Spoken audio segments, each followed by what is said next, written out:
Hi, I'm Aaron at Grow Journey, and I'm going to show you a method today how to harvest kale and chard leaves that allows you to get continual harvest throughout the growing season.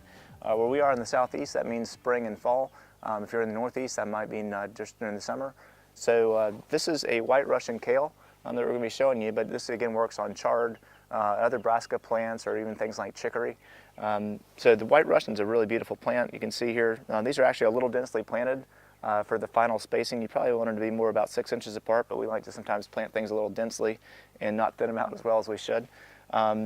So one thing here quick is that we like to use scissors for kale rather than these. These tend to be a little bit more clunky, your typical kind of garden shears.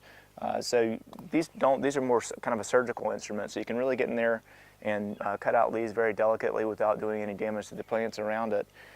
So what I would basically be doing here is, again, every 7 to 10 days come out at the same spot and start harvesting outside leaves, the bigger leaves that are kind of on the bottom and the outside of the plant.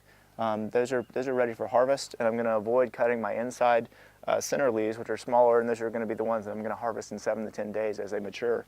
So here's a quick example. You can see here this is an outside leaf. I'm going to go ahead and cut this guy off. Add it to my basket. Beautiful white Russian leaf. Going to make a great salad, or maybe a duck green.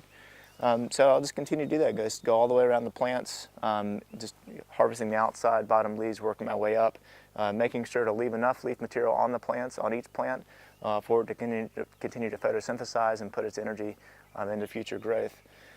So one other really quick thing that's nice is you can see here we're in a no-till organic bed, meaning we don't use any synthetic nitrogen fertilizers or any fertilizers at all, really. No pesticides, no herbicides. We have a nice diversity of plants here. And one important thing is we have mulch on the ground, so a nice thick layer of mulch.